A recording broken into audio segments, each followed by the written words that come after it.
Il est 20h sur les antennes de Spectrum Télévision. Mesdames, bonsoir. Monsieur, bonsoir et merci d'être avec nous. C'est le journal.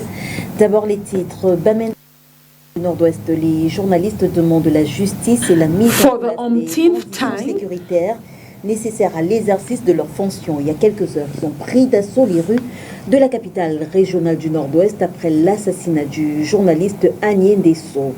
Énième crime perpétré contre la presse, les professionnels expriment leur désarroi. Et en politique, l'honorable Cabralibi insiste et persiste, le fédéralisme communautaire est la forme d'État qui convient le mieux au Cameroun. Le président du parti camerounais pour la réconciliation nationale est en ce moment en Espagne où il partage sa vision du pays. On l'écoutera dans ce 20h. Mesdames, bonsoir. Monsieur, bonsoir. Votre journal s'ouvre tout de suite en langue anglaise. Avec vous, la Donnette Ondessa. Bonsoir. Good evening. La Reine Council, and good evening to every viewer of Spectrum Television.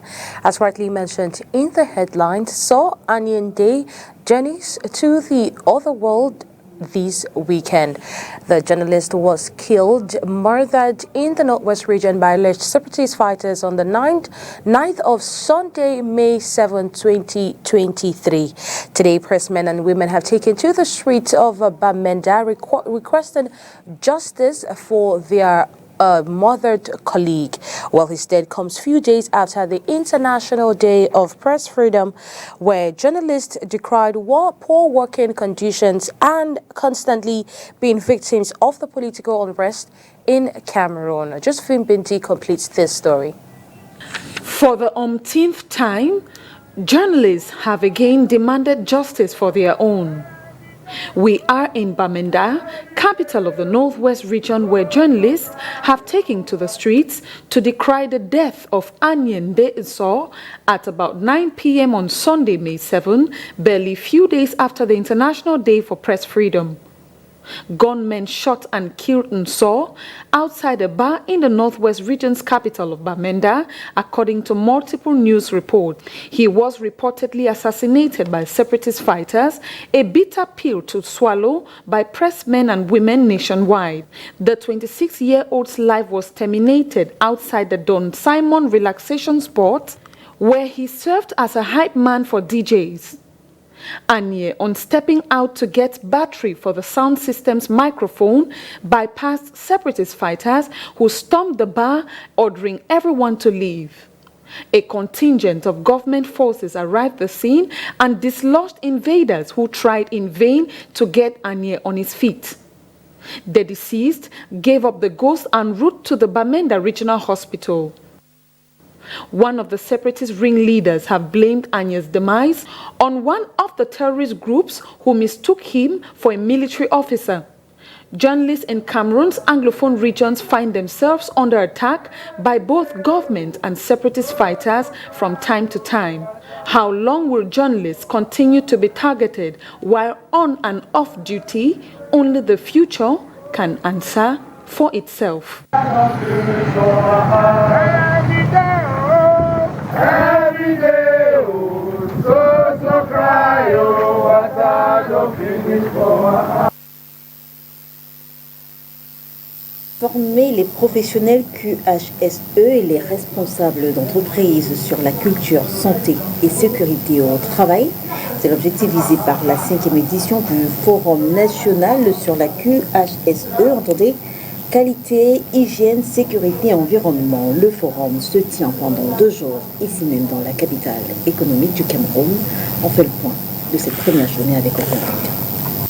Dans une entreprise, les résultats attendus et les résultats réels dépendent énormément du facteur humain. Les salariés, c'est le capital humain de l'entreprise. Et une entreprise qui ne va pas protéger ses salariés des accidents du travail, des maladies professionnelles, des risques auxquels il est exposé pendant son travail, eh bien, il faut vraiment que l'employeur puisse le protéger. Et un salarié qui va être dans de bonnes conditions de sécurité va faire un travail de bonne qualité, va bien répondre aux exigences de ses clients. Et donc, ce sera un bénéfice et une performance globale pour l'entreprise. Celles-ci doivent changer la méthode de management, la discipline qualité, hygiène, sécurité, environnement, en abrégé QHSE, est préconisée. Les entreprises endogènes africaines ont l'impression que c'est un luxe qui est une erreur.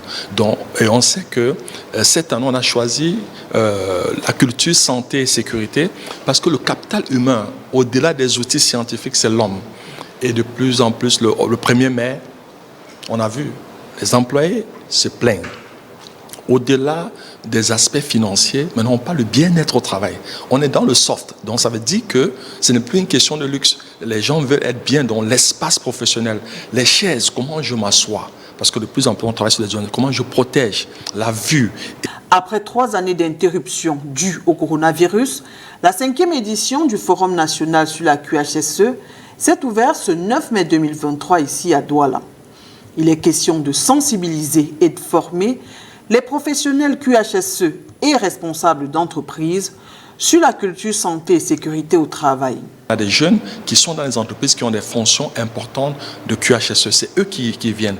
Parce que quand ils sortent de l'école, il n'y a plus une possibilité aussi de se mettre à jour. Donc, on n'a pas dit de nos conférences. C'est une université, c'est quand même l'université catholique de Paris et tout. Donc, c'est les universitaires et des professionnels. Donc, on vient aussi pour remettre à jour nos connaissances conceptuelles et théoriques parce que c'est une discipline qui est très dynamique. Qui évolue, les certifications, on évolue, donc on aura dans les professionnels. Mais ensuite aussi, on a vu, les entreprises ont envoyé, et ça j'ai été un peu surpris, des personnes comme les RH.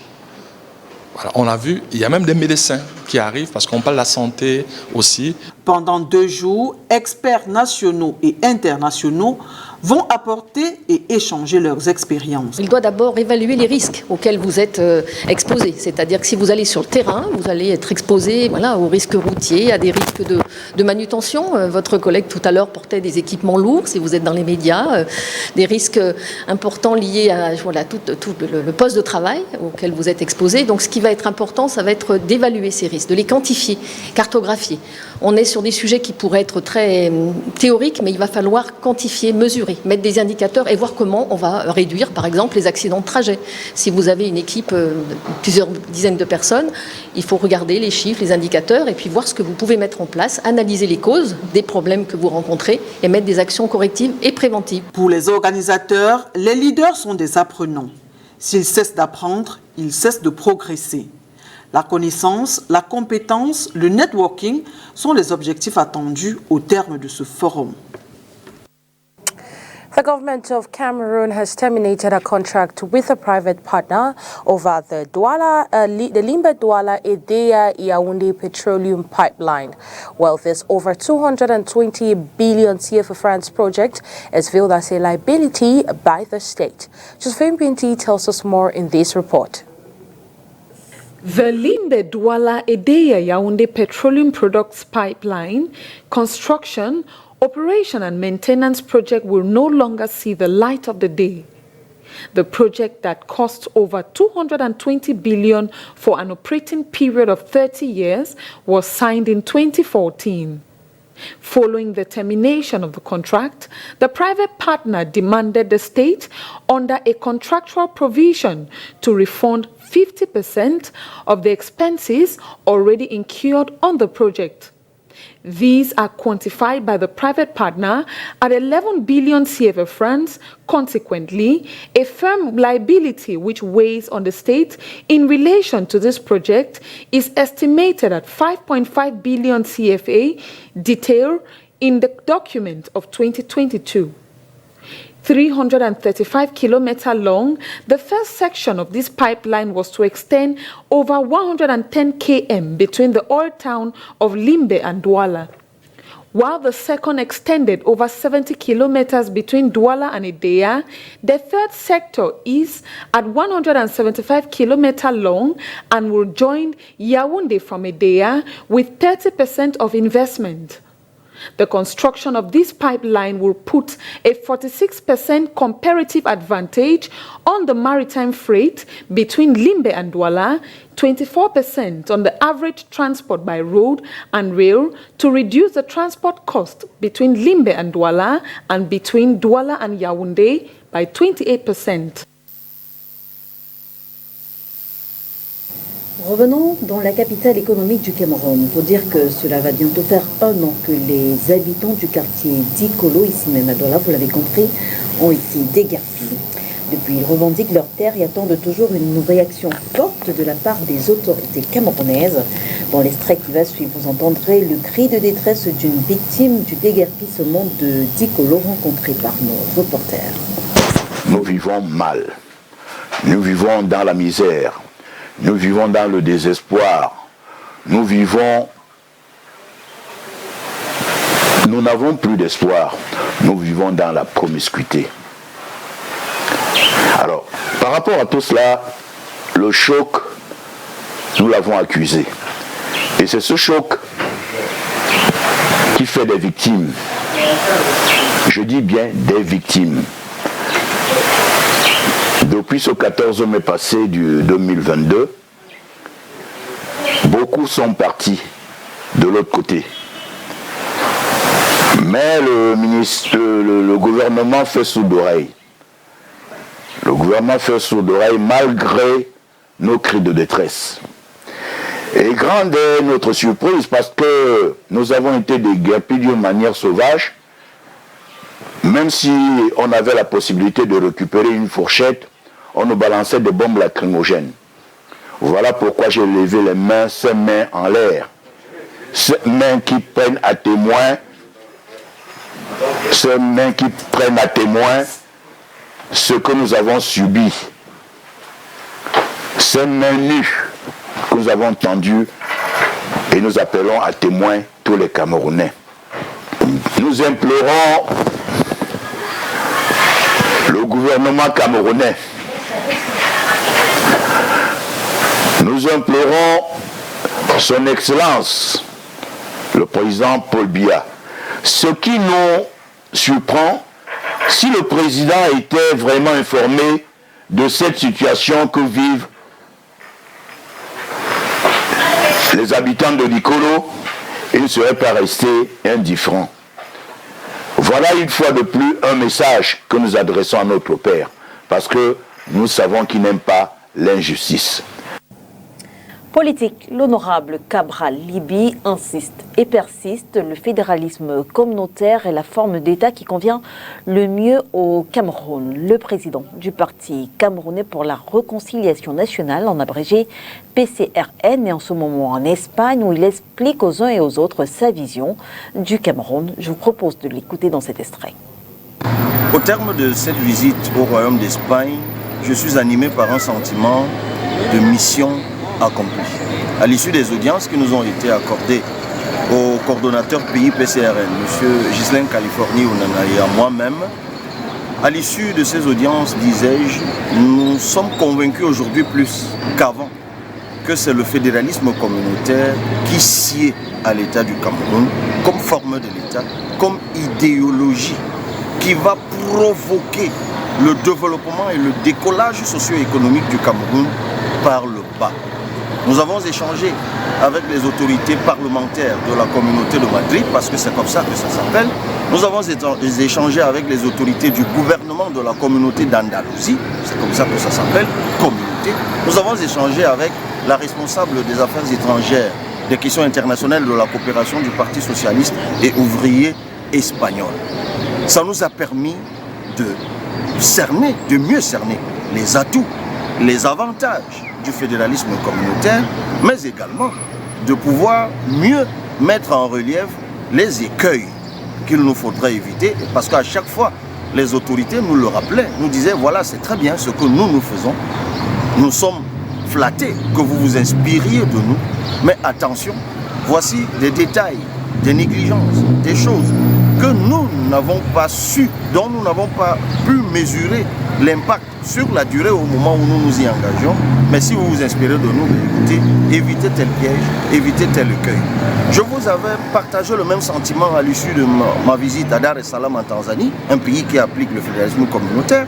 Je l'avais dit à l'issue de ma visite aux autorités belges, un autre pays qui applique le fédéralisme communautaire. C'est évident pour tous aujourd'hui.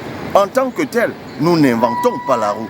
Nous nous inspirons simplement de ceux qui ont compris ailleurs que le fédéralisme n'est pas que État fédéral au sens juridique, mais c'est une doctrine, une philosophie qui donne en réalité aux uns aux autres un modèle d'organisation de l'État qui vise à faire vivre ensemble des entités par essence diversifiées dans un espace national et étatique partagé.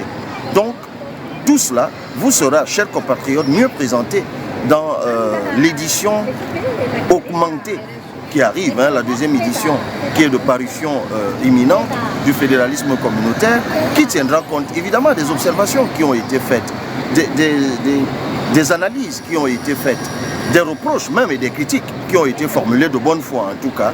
Et nous sommes convaincus que nous sommes sur la bonne voie. Nous vous laissons. We don't talk health right here in the APM Bilingual newscast, and it is cervical cancer. Well, this is the second most frequent cancer amongst women in Cameroon. According to medical practitioners, this pathology can take up to 10 years to manifest in women. However, it can be treated at its pre-cancerous stage. Let's go listen to this report as it details out the treatment process of cervical cancer. It takes 10 to 20 years for precancerous cells to reach the level of cervical cancer. Within this period, doctors affirm treatment is possible. Before talking about cervical cancer, we have to talk of the pre-cancer, because cervical cancer began as a pre-cancer, and the pre-cancer takes an average of 10 years to become an invasive cervical cancer.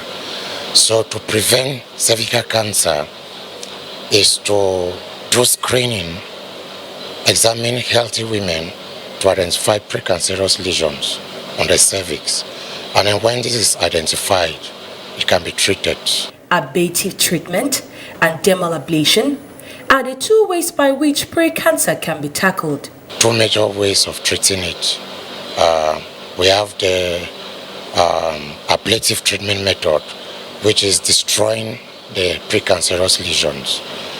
We can do that with cryotherapy, which uses ice to freeze the precancer.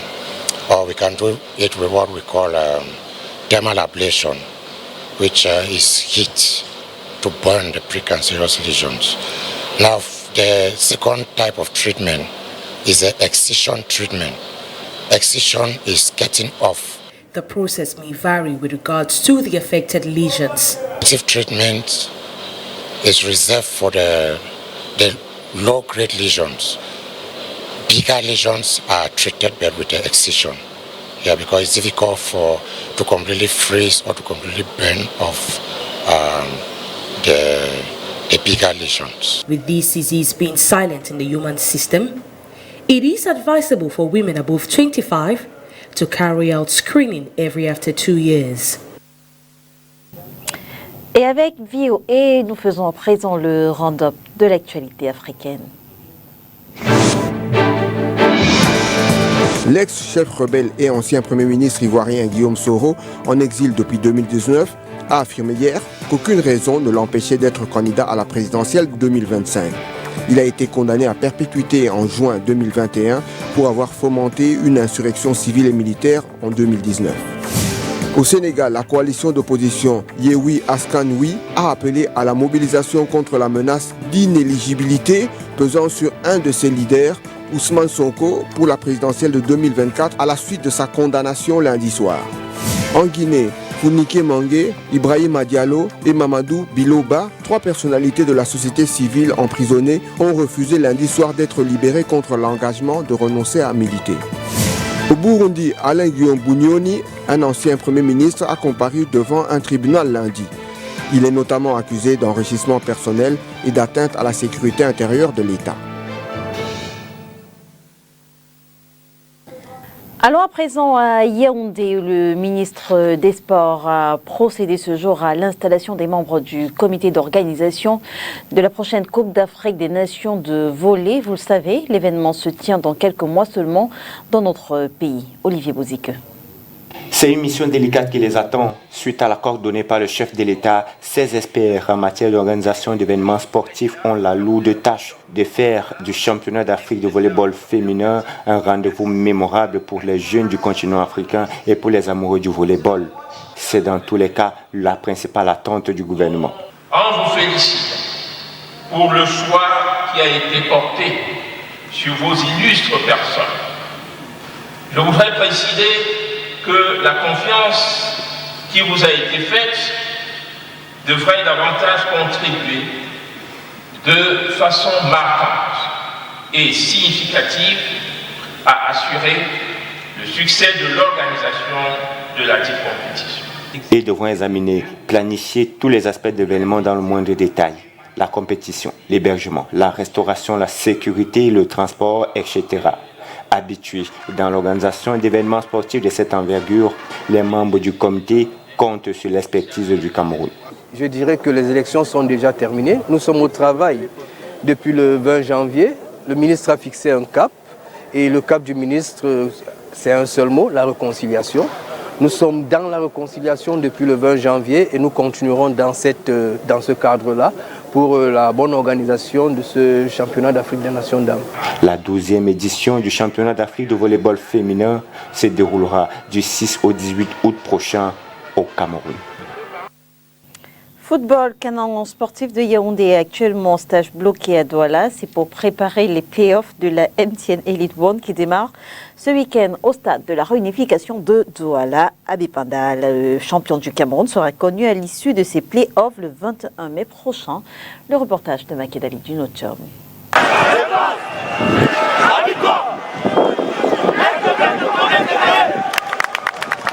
Après Garoua la saison dernière, la ville de Douala s'apprête à accueillir l'acte 2 des playoffs du championnat national de football MTN Elite One.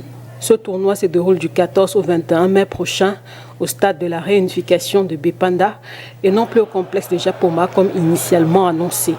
4 équipes vont participer à ces playoffs, à savoir Coton Sport de Garoua, Gazelle Football Club de Garoua, Bamboutos de Bouddha et Canon de Yaoundé qui est déjà en stage bloqué à Douala. Ces clubs vont s'affronter suivant un calendrier précis. Lors de la première journée prévue ce dimanche 14 mai, Gazelle Football Club de Garoua et Coton Sport de la même ville seront opposés en levée des rideaux. Le deuxième match de cette journée est un duel entre Canon de Yaoundé et les Mangwa Boys de Bamboutos de Bouddha. La deuxième journée programmée pour le 18 mai mettra aux prises d'une part Canon de Yaoundé à Gazelle Football Club de Garoua et d'autre part Bamboutos de Bouddha à Coton Sport. La troisième et dernière journée de ces playoffs se dispute le 21 mai. Canon de Yaoundé va affronter Coton Sport dans un duel très attendu par le public sportif et Bamboutos de Bouddha sera opposé à Gazelle de Garoua. Le champion du Cameroun sera connu à l'issue de cette dernière étape des playoffs de la MTN Elite One.